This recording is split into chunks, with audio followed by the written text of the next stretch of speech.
thread take-up lever එකේ multi needle එකේ thread take-up lever එකේ timing එක තියෙන විදිය තමයි කතා කරන්න යන්නේ. මේකත් ගත්තාම common adjustment එකක් multi needle machine වලට හදන තැනත් ගොඩක් වෙලාවට එක හා සමානයි. ඉතින් ඒක නිසා මේක බලා ගත්තාම සාමාන්‍යයෙන් අනිත් machine වලත් ඕගොල්ලන්ට ඒ adjustment එක කරන්න පුළුවන්.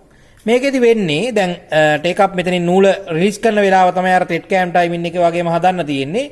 needle bar එක උඩරිම ඉහළ ගිහිල්ලා පහළ එන වෙලාවේදී needle point එක looper blade area එකේ යට මට්ටමට එනකොට take up එක පහළ ගිහිල්ලා ඉහළ ඒම ආරම්භ කරමින් ඉන්න ඕන. ඒ කියන්නේ ඉහළ එනව නෙවෙයි නැවතිලා ඉන්නවත් නෙවෙයි එන්න උත්සාහය. කියන්නේ looper blade area එක පහු කළා මිලි භාගයක් පහළට ගියත් take up එක මිලි භාගයක් උඩට එන්න ඕනේ. ඒ කියන්නේ පල්ලෙහා ඉඳලා උඩට එන්න පටන් ගන්න ඕනේ. එහෙනම් අපි දැන් බලමු needle point එක looper blade area එකේ යට මට්ටමට එනකොට දැන් ප්‍රශ්නේ තියෙන්නේ යට මට්ටමට එන්න කලින් දැන් මෙයා උඩට එන්න බලනවා.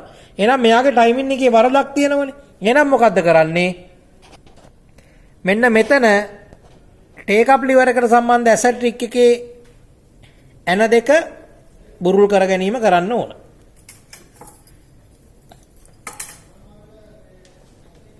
මේ විදියට ඇන දෙක බුරුල් කර ගන්නවා. එකයි ඊට පස්සේ එයාගේ අනිත් ඇනෙත් බුරුල් කර ගන්නවා.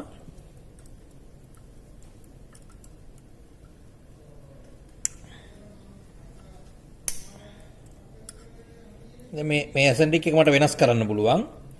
මම මුලින්ම කරන්නේ දැන් මේක කවුරු හරි ඔය විදිහට සම්පූර්ණ අවුට් කරලා දුන්නොත් නීල් බාර් එක උඩුපරිම උඩට ගත්තා.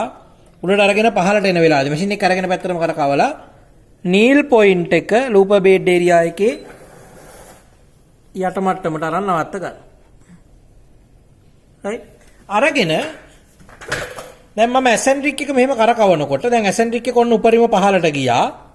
ඇසෙන්ට්‍රික් එක උඩරිම පහළට ගියා. ඔයගොල්ලන්ට පේනවා ඇති මේ ඇසෙන්ට්‍රික් එක උඩරිම පහළට ගියා. පහළට ගිහිල්ලා නැවතිලා ඒ කියන්නේ උඩට එන්න හදන අවස්ථාවට අරගෙන නැවැත්තුවාම මට මෙතෙන්ට ඇලන් කියන්නේ ඒ අදාළ ඇලන් කියනයක් එනවා. ආවට පස්සේ මම ඒ ඇලන් කියන්නේ තද කරනවා. දැන් බලන්න මගේ අවස්ථාවේ නීල් බාර් එක ඉන්නවා. ඒ අවස්ථාවේදී මම ටේක් අප් එකේ යට ගිහලා උඩට එන අවස්ථාවට දීලා තද කරලා නවත්ත ගන්න. නවත්තලා තද කරගන්න. ඉතින් හරි ලේසි මේ ඇඩ්ජස්ට්මන්ට් එක කරන්න. එතකොට මේක ඇඩ්වාන්ස් ඩිලේ කරන්නේ නැද්ද කියන ඊළඟ ප්‍රශ්නේ තියෙනවා. මේක ඇඩ්වාන්ස් ඩිලේ කරනකොට හරිම ලේසි නීල් බාර් එක ඉහළ ඉඳන් පහළට එනකොට නීල් පොයින්ට් එක බෙඩ් ඒරියා එකේ යට මට්ටමේදී දැන් අපි ටේක් අප් එක පහළ ඉඳන් ඉහළට එන්න තියාගත්තේ.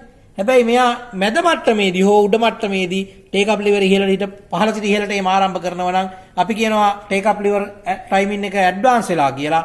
මෙයා තා පොඩ්ඩක් පහළට ගිහලා නම් පහළ ඉඳන් ඉහළට එන්න උත්සාහ කරන්නේ අපි කියනවා ඩිලේ වෙලා තියෙන්නේ කියලා. මේකේ නූල ඩිලේ කරොත් ටේක් අප් liver එක නූල තදවීම වැඩි වෙනවා.